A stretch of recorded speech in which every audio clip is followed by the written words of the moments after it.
Hey, greetings, everyone. It's the Montyman here at Take 12 Recovery Radio, and this broadcast is from the best of Take 12 Radio from back in 2008. My interview with recovery recording artist and recovery music pioneer, Mr. Michael Purington. So hold on to your hats. It's a great interview, some great recovery music, all from the best of Take 12 Recovery Radio. Here we go. Views expressed on the Take 12 radio program do not necessarily reflect KHLT Broadcasting, sponsor-to-sponsor recovery publications, or its affiliates. The hosts and affiliates of Take 12 Recovery Radio are not allied nor represent any particular 12-step fellowship. That first time I went to a meeting, they said anything that ain't about drinking is an outside issue. It's an outside issue. Oh, it ain't in the groove, it ain't conference approved. I want to talk about dope, smoke and blow. They shook their heads and said, no, no, no, that's an outside issue. And we say yes, yes, yes, there is no such thing as an outside issue here at KHLT Recovery Broadcasting and Take 12 Radio, kaboom.com. Welcome. This is your host, the Montyman, and you have tuned into the world's only recovery talk and positive music station, broadcasting 24/7 for you, the dysfunctional community. Welcome to Interview Friday. And I hear my friend Michael laughing in the background there. The theme song that you heard, which is our new theme song, which you have been listening to every week, we just kind of wrapped that thing up here just a few weeks ago, is by Michael Purington, who's on the phone with me. He has been gracious enough to let us have that as our theme song. I think it's a perfect theme song because this is the show where people talk about things that they don't normally talk about out there or in meetings. And we're controversial and opinionated, but at least we're right. And that's what I think. Michael Purington, I'm going to be introducing you to him in just a few minutes. So don't go away. We've got a little PSA here to do for you, and we'll be right back. Work, my worries, my wicked wife, my lover, my lawyer, my whole life is an outside issue. This is Tom Williams and Alicia Martinez, and we'd like to invite you to join us every Tuesday right here at Take12Radio.com for the Came to Believe Recovery podcast. Topics will include a deep look into the how and why the 12-step movement was so successful in the past and how it can experience that success again today. You can catch up on all our episodes at Take12Radio.com by clicking on the Came to Believe Recovery podcast banner. Hey, everybody, you have tuned in to the best of Take 12 Recovery Radio. An interview from 2008 with Mr. Michael Purington from Michael Purington and the Messengers, one of the pioneers of recovery music. Now, back to our show. And we have returned. Welcome, folks. If you just joined us, on the phone with me right now is Michael Purington, recovery recording artist. His website, I'm going to give it to you several times as you listen to the show, quitdrinkin.com. That's QUITDRINKIN.com. And Michael's been on the show before, and we're featuring him today for a couple reasons, which we're going to talk about. Let me tell you just a little bit about Michael. Michael Purington played saxophone in a dance band at age 13, quickly promoting himself to guitar shortly thereafter. At 19, he began playing professionally and started the Lost Highway Band in 1974, touring the Western United States and Canada. They released 2 albums and 3 singles and performed with Bruce Springsteen, Willie Nelson, B.B. King, and George Thorogood, among others. Welcome, Michael, once again to Take 12 Radio, buddy. Hey, Monty, man, good to talk to you. Yeah, it is, and we've talked a few times, and I always get blessed when we are able to visit. Michael has 3 CDs out now, and one is People with No Last Names, and the other one is I Think I'll Quit Drinking Today, And then the song we just heard as the intro song for Interview Friday is Promises. Before we get into the show too much, tell the listeners what this song that we just heard, because they're not going to get to hear the whole thing, because we got other music we want to listen to today. But Outside Issue, it's my favorite one on Promises. What is that all about, man? Well, there's two sides to every coin, I figure, especially in recovery. And that song, it came out for me being both sides of it. Okay, you want to focus. You want to focus on, especially the narrator in that song, and it always turns out to be me at some point in my recovery. But the narrator is fairly new in recovery, so what he's being told is, you need to focus on not drinking. Okay? Right. You need to focus. This is an outside issue. That's an outside issue. Pretty soon the guy says, my whole life is an outside issue. And at the end of the song, he says, I guess I better stick to staying dry. But the other side of the thing is that, if you don't work some steps and have some kind of a program and have help from other people, your job, your relationship, money situations, anything can affect you adversely that might lead to a drink. So... Yeah. It's not really an outside issue. Yeah, I know. It is. It's fun to laugh at yourself. I remember the old Candid Camera show. That was one of their things they said at the beginning of the show. It is fun to laugh at yourself, like other people do, and it's funny little nitpicky things that we can get into, particularly in this day and age in some 12-step fellowships, because of the amount of folks that are not just pure alcoholics anymore. We got such cross addiction now that this whole outside issue thing can be quite an interesting topic amongst meetings. So I call it fill in the blank. Fill in the blank, yeah. If I'm in a meeting that's about one certain substance, I can say that substance, and in my own mind, I can be talking about all of it. Yep. It's all drugs. When in Rome. Behaviors. Yep. Michael, you've been playing recovery music now for how long? I started writing the songs in 2000, and I put out the first CD in April of 2001, and I started immediately going out and playing for people, and I got a website right away. In 2002 was when I really put some time into effort into stocking the CDs in recovery stores around the country. So it's amazing. I use that old thing of, don't push it, let it do itself. And it really, people have gotten it around to other people for me. It's how it works. Sure. Now, you've been playing longer than you've been in recovery, right?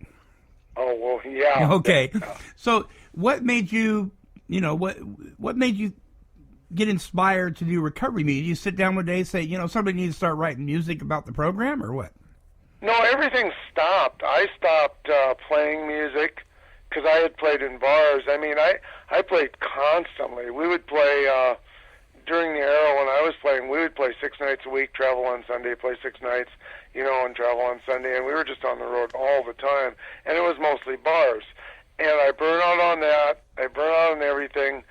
By the time I made it into recovery, which was in 1993, I wasn't playing anymore. I wasn't interested. And so I didn't write any songs and I didn't play. And for some reason, the song I Think I'll Quit Drinking Today came to mind as sort of a George Jones sounding kind of song. And I thought it would be really kind of fun to do that. And it was going to be kind of a joke. And I wrote it, and it turned out to be very real when I recorded it. And shortly thereafter, a guy I was sponsoring at a meeting said, I never wanted to get into recovery because I figured it would all be gloom, doom, 7-Up, and than Jesus. And I immediately jotted down that line because I went, that's a bluegrass song.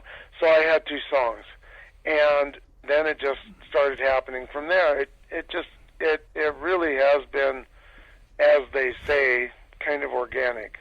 It wasn't, I didn't think, oh, here's what needs to happen. It just started happening. In fact, I asked my sponsor at one point when I was working on the second CD, I said, why do I just write songs about not drinking? And my sponsor said, because that's all you know anything about. Leave it to the sponsors, right? Yeah, they like to bring you right back home, you know. I know. Yeah. Pull that old rug right out from underneath me so I can get grounded again. Yeah, I hear no you. good. Well, I got to tell you, what's really interesting is years ago, I was sitting down fiddling with my Gibson, and a buddy of mine had one of those huge. I mean, the thing was just gigantic. It was American Indian drum of some kind, and I mean, it was like a table. It was so big. Excuse me. And he was my first sponsor. And we're sitting there, and somebody else came. This is right after a meeting. And we had this meeting at a Girl Scout hut out in the park. So after the meeting, somebody else came by, and then somebody says, well, hey, I got my this or my tambourine or something. And pretty soon we had a whole bunch of people sitting around, and I said, you know what, somebody ought to start writing music about recovery. And so we just kind of dinked around with that a little bit and never thought anything about it again after that.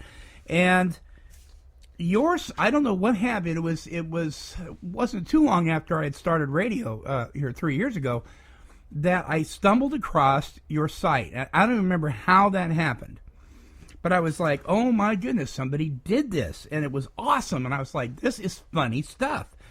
And I remember when I talked to you during our first interview, I said, it sounds to me, by listening to your music, there's somewhat of a rebel in you. And you said not necessarily, and you talked about the 2 different sides of the coin on this thing, that some of this was your perception, but it wasn't, you're not saying this for us to necessarily make fun of what we might consider stupid rules, right? Right. Yeah. Right. It's not. It's there are guidelines. There are suggestions.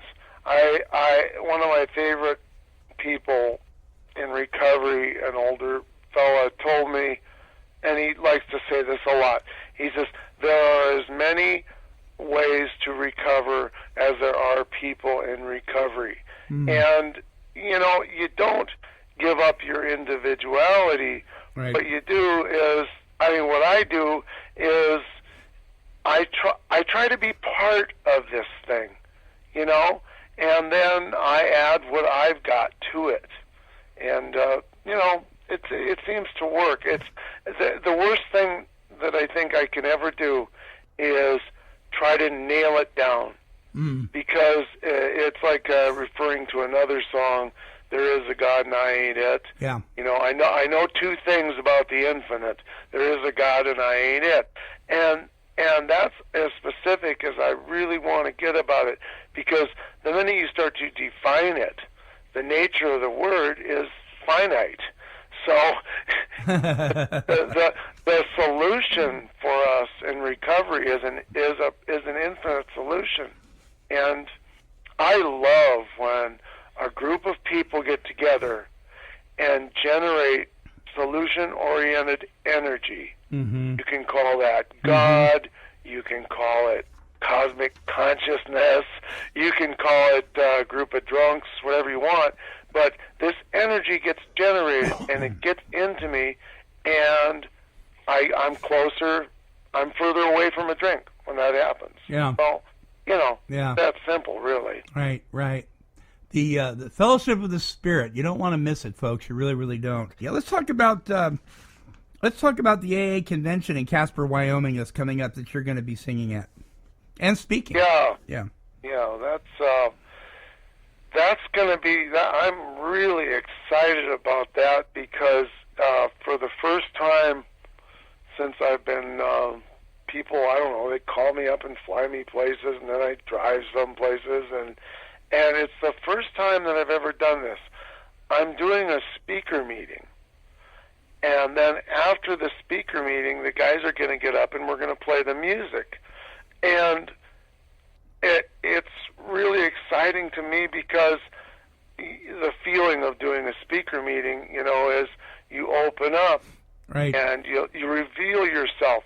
So I'm going to, after I reveal myself and they know who I am, which is just one of them, then after that, I think there's going to be a lot deeper understanding of what I'm doing with the music and with the songs. Right. Yeah, I can. That's pretty fantastic. I can. That makes just total sense because you open yourself up, and then with somebody that like you that uses his music to describe even a deeper part of him. I mean, it's like getting even beyond the part that you've opened up originally, because a lot of folks we hear at speaker meetings and they're great and everything, but you see them up there behind the podium or whatever it is, and then that's it. You never see them again, or you don't hear anything more from them. Some will come to a convention, speak for an hour, and then leave. Right. What you're doing, I think, is really great. And there's going to be some of this stuff going on at the 12-Step Music Fest, which we're going to be talking about here in a little bit, too. What we want to do now is I picked two songs out of your Promises CD that I don't necessarily hear that often. These two songs I haven't actually played that often, but I really, really enjoy them. And this one is called High and Dry. And I know people like this to this very day. Tell the listeners what High and Dry is about. High and Dry was actually my experience when I first went to meetings and tried to quit drinking in the 80s. And I actually didn't drink for 4.5 years, but I was uncomfortable. I went to some meetings and I went, okay, I got it. I know what they're doing there. I got that figured out. And I went for help to my doctor. And then I went for help to other people who could, if I wasn't sleeping, I could get something to help me sleep. If I wasn't perky enough during the day, I could get me something to wake me up. And then I started getting headaches, and my doctor gave me a little something for the pain. So it's about not drinking by using drugs. Right. And by golly, at least I didn't have a drink. Right. Okay, folks, let's listen to this song, High and Dry. I'm on the marijuana maintenance program. I haven't had to take a drink so far. Every time I'm tempted to go out and get drunk, I smoke a joint and stay home from the bar. High and dry, what a good boy am I. High and dry, yes I am a sober doper guy. High and dry, my chemicals and me fill my life with pharmaceutical serenity. First thing that I did was find a doctor to prescribe codeine to ease my pain. I told him I'm in recovery and he gave me some Valium to keep me sane. High and dry, what a good boy am I. High and dry, yes I am a sober doper guy. High and dry, my chemicals and me fill my life with pharmaceutical serenity.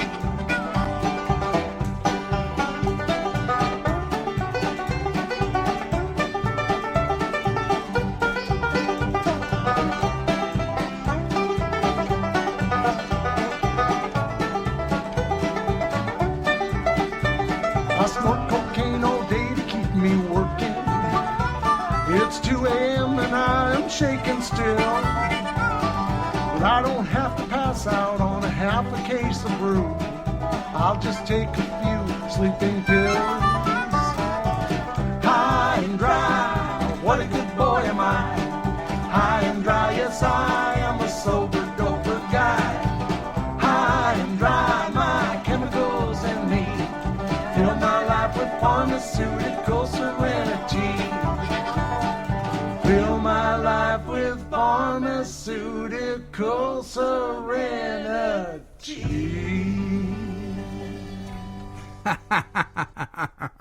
I get a kick every time I hear that thing. I gotta tell you something. This guy wanted me to sponsor him and called me his sponsor and stuff and was going to some meetings. And then he figured it out. He says, here's what I'm going to do. Okay? He says, I'm not going to drink. I'm just going to smoke pot. Yeah. And I says, well, my experience and other people I know is you smoke pot and then you forget that you're not drinking and you drink. Okay? And he says, well, I'm going to try it. And he drank. Okay? So then he says, here's what I'm going to do. I'm just going to have a few beers here and there, but not use any drugs. I says, well, the problem with that I found in my experience is you have a few beers and then you don't care if you use drugs or not. And he went out and he did that. The thing is, that's a real funny song and it's fun and all that, but you know, this stuff is fatal. Yeah. You know? It's actually, that's what I like best about the funny songs is it's really kind of gallows humor because we're talking about stuff that even right now somebody's dying from it. That's right. Lots of people are dying from it. That's right. And Not to put a damper on the laughs here, but you know, the deal of it is, and we can laugh and have a good time, but we also let us never forget from whence we came. And, and there are folks out there listening right now, because I've got an email like this, that have given me all the reasons. You know, marijuana is a plant. Why should it be illegal? It's a plant. And things like, it's never affected my memory. I've never gotten arrested or anything like that. You know, of course, I've alienated everybody around me, and my wife left, and, and all the different stuff. It's not addictive. It can't hurt you. I quit doing all other drugs. I quit doing alcohol, but I smoke pot. And one guy, I mean, everything sounded pretty convincing. And I actually wrote him back and said, how much do you spend a month on marijuana? And I can't remember the exact amount, but it was incredible. And the guy's on welfare. I'm sorry I'm laughing, but I'm not sorry I'm laughing, you know? It's like, the guy who plays harmonica with me is a drug and alcohol counselor. And he says, marijuana steals your soul. That's how he put it. You know, I mean, and at the same time, I mean, you know, do whatever you want. Yeah. It's your life. Yeah. Go ahead, you know? I mean, and again, too, I don't know. There are people who have one or two drinks once in a blue moon. There are people who once in a while have a couple hits of pot, and it's none of my business, but it's, you know, like I loved what you said about there's no outside issues. You know, we can just talk on your show, you know. Yeah. But I can give you opinions with the heck. That's great. Now listen, September is not too far away, and as most of the listeners know, National Recovery Month falls every September. And we do our part with Faces and Voices of Recovery and jointogether.org and some other things. And we have a thing here in town, which is Hands Across the Water, National Recovery Month thing. We get a bunch of addicts and alcoholics together, and we all hold hands and string across the river, and then we go, okay, that was nice. Yeah. But you have your involvement, too, with National Recovery Month in September. Tell us about it. Well, there was a recovery parade here, a small recovery parade at one point, 1 year, and then they had a recovery run 1 year. There's a really nice theater here, the Missoula Children's Theater, that has donated the premises for a day, and we're having a recovery auction. And then we're going to have a performance by Michael and the Messengers, and all the proceeds are going to a county organization here that helps parents and children with drug and alcohol problems. Yeah. And they lost their federal funding. It was one of those deals where all this federal funding went to rural communities, and my hometown has severe problems. The county's about 100,000 people. Uh-huh. And they have severe problems, and all of a sudden these people have lost their funding, and so we're raising money for them. But the main thing is that the radio station, TV, and the newspaper are going to get behind it. So the whole thing is planting seeds to have this thing going on and promoted through the whole month of September. So a lot of people, it can get into their heads. I mean, I tend to think a lot about the guy who sort of doesn't have a problem, but he goes home from work every night and sits down and drinks a six-pack of beer. Mm-hmm. Instead of talking to his wife or relating, and turns on the TV. You know, I mean, different people on whatever level, if these seeds can get planted and they might think about it, who knows what it might do, you know? Sure. So that's our thing we're doing, and it's going to be great fun. We're going to, I've already got the set. I'm working on the show, and it's going to be about an hour and a half show with the full band, and I'm really looking forward to doing that in my home. Now, can people access that online? I'm going to post it on my website, and then anybody else that wants to grab it from there, and we'll spread it around the net as much as we can. Oh, great. And that's at Quit Drinkin', QUITDRINKIN.com, not ING. You'll be tempted to do that, but just pretend like you're from Montana, and you'll just say, "Quit drinking." They can, yeah. Quit drinking. Or you're Bob Dylan. You know? Yeah. You can do Bob Dylan's "Drop the G" for good. But anyway, you can and you can also Google Michael and the Messengers and my site.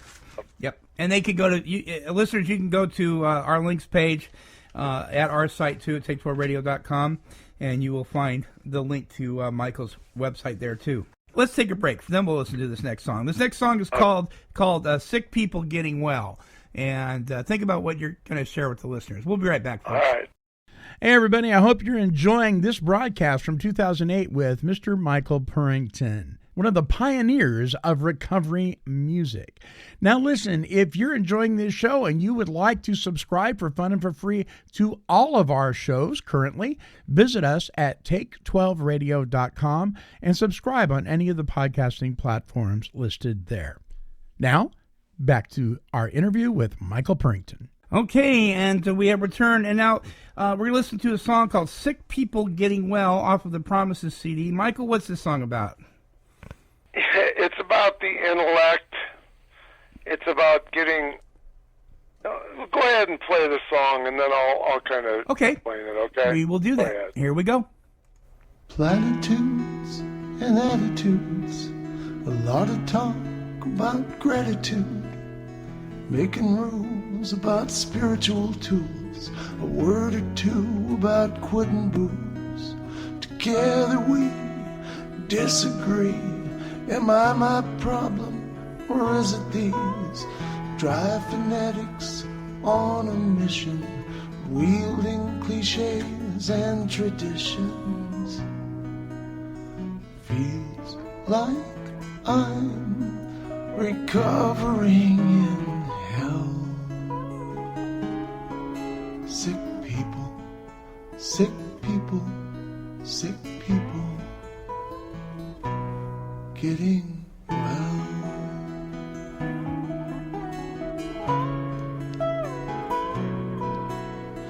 Dirty looks and self-help books, and drunks who did whatever it took to stay so they could lord it over. Newcomers getting sober, druggers, muggers, tree huggers, gin sippers, beer chuggers, hippies, hicks, and uptown chicks who would not ordinarily mix. Who's new and who's got time, it's hard to tell. Sick people, sick people, sick people getting well.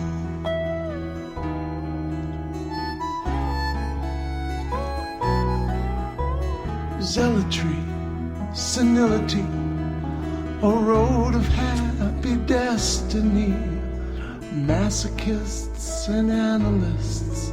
I wouldn't miss a minute of this. A lot of preaching, a lot of praying, a lot of wise and worn out sayings. I didn't take a drink today.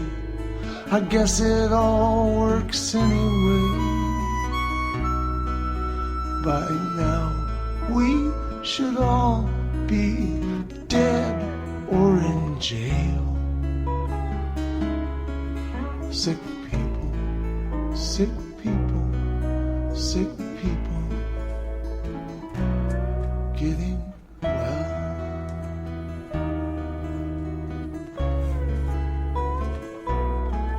Sick people, sick people, sick people getting well. Wow, that's a powerful song, man.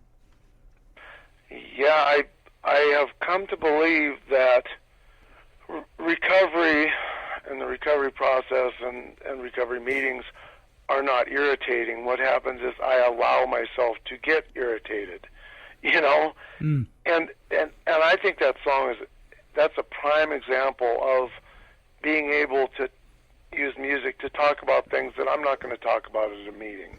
Right. You know, that it's something that one-on-one talking to people, everybody goes through that in different phases of sobriety.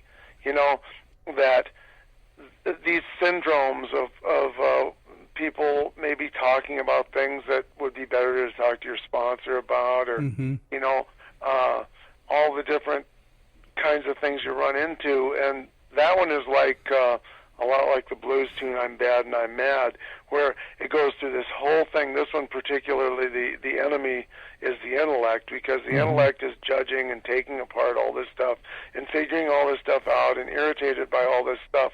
And then at the end, it's all redeemed by saying, I wouldn't miss a minute of this.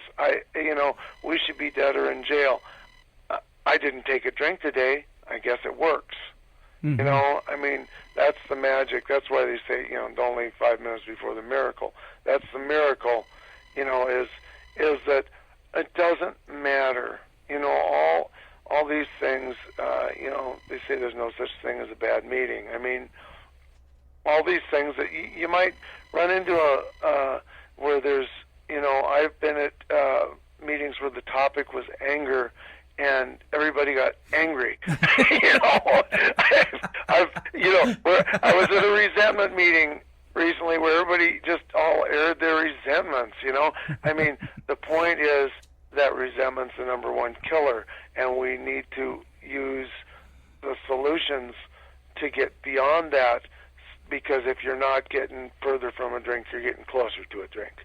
You know, I love songs like that because I'm able to bring out stuff that we all know about. Yeah.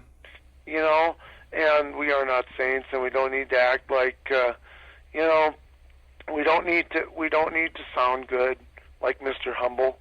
Yeah, right. Mr. Humble. We don't need to sound good. And if something is really tearing me up, I can let loose at a meeting, and I can let it out, and they're not going to kick me out. You know. Yeah. It's okay. It's okay.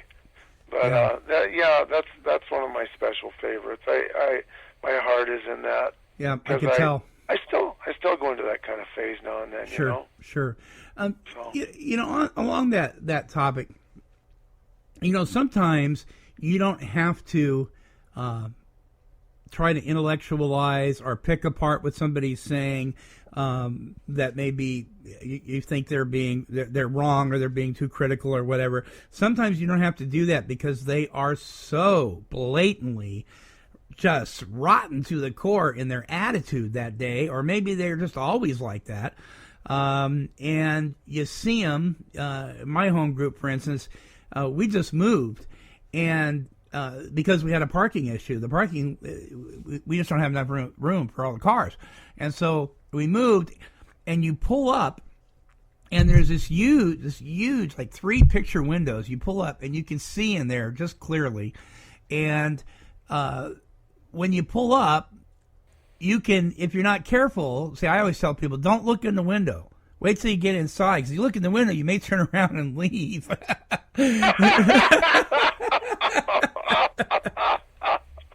So, it's like, go in, grab your cup of coffee, sit down, and then look up, Yeah. But and some people you talk about, some people are, and I probably have been this myself, an example of what I don't want what you have. And I don't want what you have. It's sometimes it is a little difficult to be thick-skinned and tender-hearted. Right. But I'll tell you, one of the things, I don't believe that meetings alone will keep you sober. I don't believe that the literature teaches that. I don't believe that the literature alone will keep you sober. We're talking about a power greater than yourself. I mean, what happens if the meetings, in some parts of the world, you can't have any kind of meeting that would even talk about even a hint of a supreme being, because of the communist government and so forth. And so what happens if the meetings disband and you can't read the literature? We know countries where if you even have a piece of the Bible, they'll imprison you. Well, you better be able to keep sober. You better be able to keep clean, through this power greater than ourselves that can restore us to sanity. But I lost my train of thought there. When you go into a meeting, and that's what I was going to say. One of the things that meetings, amongst many things, have taught me, and I always love sharing this with people that I have on the show, is I learned how to speak in front of people without freaking out. Right. I learned how to become thick-skinned and tender-hearted. Before I was so thin-skinned, when I first came into the program, Michael, you could crush me with a word. Oh, yeah. One word, So I learned to be thick-skinned and tender-hearted. I learned tolerance. I learned patience. I learned empathy, and I learned humility. And some people say, well, if you talk about humility, you don't know anything about it. And then those very same people talk about it for 15 minutes. See, that's what you just said. Yeah. What you just said is exactly what my music is about. I mean, in that one line, I'm my own worst enemy when I'm proud of my humility. Right. I mean, first thing that happened to me was I walked in, there were signs on the wall. One sign said, "Don't think, don't drink, go to meetings." Over a little ways away was a sign that said, "Think, think, think." And I said, "What?" Yeah. And so I started talking to people, and somebody said to me, that think, think, think, that means think, drink through. Yeah, right. Think the drink through. Don't think, don't drink, go to meetings means, don't think about whether or not you need a meeting. Just go to the meetings. And these things, it all boils down to what we call a higher power. Mm-hmm. There are so many different points of access to a higher power, that, I mean, I even had a buddy one time, and I know a lot of people would have jumped on him for this, but he said to me, he says, I feel like I have a higher power within myself. I have a better self that I can turn to. And I think that's true, too. I mean, I blurted out the other day at a meeting, I always knew the difference between right and wrong. It was just that when I was drinking, I didn't care. Mm-hmm. And a lot of times I would get so drunk that I wasn't aware of the difference between right and wrong. Mm-hmm. And those things are in us. They've always been there. I mean, we say God is everything or God is nothing. So if God is everything, that means I just want to be part of everything. Mm. I don't want to be separate from I was separate from everything. My drinking made me so that eventually, especially, I was one of the guys that, that song Drinking Alone, I had the shades pulled, I had the phone unplugged, and I had the door locked, because I was drinking. Yeah. And that's just the outside. The inside is this black hole, and it's escape into nothing. Yeah. It's dying, but still being alive, and I don't ever want to be there again. Yeah. So, amen to that. Yeah. So I mean, this music just is part of what helps me. I've gotten, just like you have with your radio show, the feedback that you get by doing something a little extra. Mm-hmm. I had a guy tell me that he was heading to the bar to drink, and he hadn't been listening to any music on his radio for a long time, and he turned it on, and my CD was in there. And he started listening, and he started laughing, and he didn't go to the bar. I mean, just that one single incident is good enough reason for me to keep doing this. Yeah, that's great. That's great stuff. Folks, Michael Purington, he'll be performing on the main stage at the Coffee House, stage 2, along with, now here's some of the names I'll throw out there. Of course, we know that Peter Tork will be there for the Monkees and his band, Shoe Suede Blues. Hey, I said it without stumbling. And then Don Wilder, Los Diablos, Self-Esteem from Connecticut.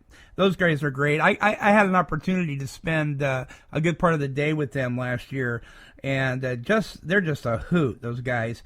The Freight Hoppers from North Carolina, Blackfinger from Florida, and of course Lauren Adams, our friend Lauren Adams. She's from California. She's a great gal.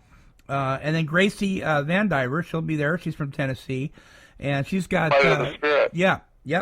That website that we're linked to, and just a whole bunch of other folks. There's going to be a ton of music going on and a ton of fun. It really, really is. And you know what's so cool?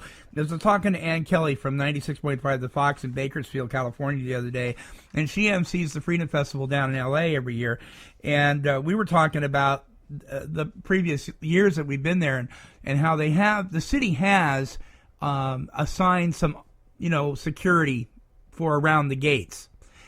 And the guys that are actually assigned to it say it's the most boring job they've ever had. Yeah. There's nothing to do, There's with no booze or drugs. I mean, who's acting up? Yeah, but everybody's having a blast, man. People are I thought people danced crazy when they were high. Oh my goodness! You get one of us that used to we're dopers, and we get out there clean and sober dancing. It is the funniest looking thing you ever saw. Oh, yeah. It is just an absolute blast. So much energy is. Oh, yeah. So this is, once again, a 4-day event, November 6th through the 9th. It is in the Florida Keys at Sugarloaf KOA Campground. Tickets on sale now at 12stepmusic.fest, or go to the link at take12radio.com. It proves to be an absolute a mountain mover of an event for recovery music, and just a good old time, clean and sober. Michael, thank you so much for being on with us today. Oh, I've really enjoyed it, Monty. Yeah, I love having you on, man.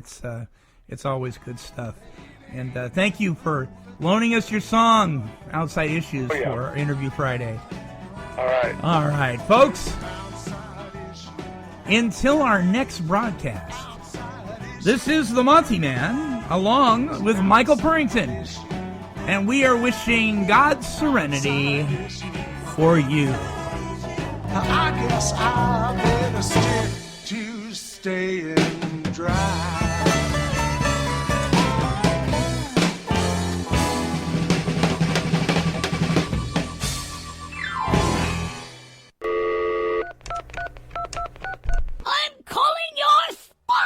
This has been a broadcast of KHLT Radio. Oh, my goodness. Well, if you've been tuning in to our show for the last 20-plus years, maybe that brought back some memories. I know it sure did for me. Boy, did we have some pretty awful sound equipment back then. Hey, listen, if you've enjoyed this show, this is just a sample of what we've got. We've got thousands of interviews with recovery recording artists, politicians, authors, clinical professionals, but most importantly, the average Joe in recovery, or Jane, if you will, just like you and I, sharing our experience, strength, and hope with each other. So if you would like to tune into our shows for fun and for free, we would encourage you to subscribe on any of the podcasting platforms listed at take12radio.com. All right. Until our next broadcast, this is the Montyman. And like I said before, even back then, I am wishing God's perfect serenity for you. Bye-bye now.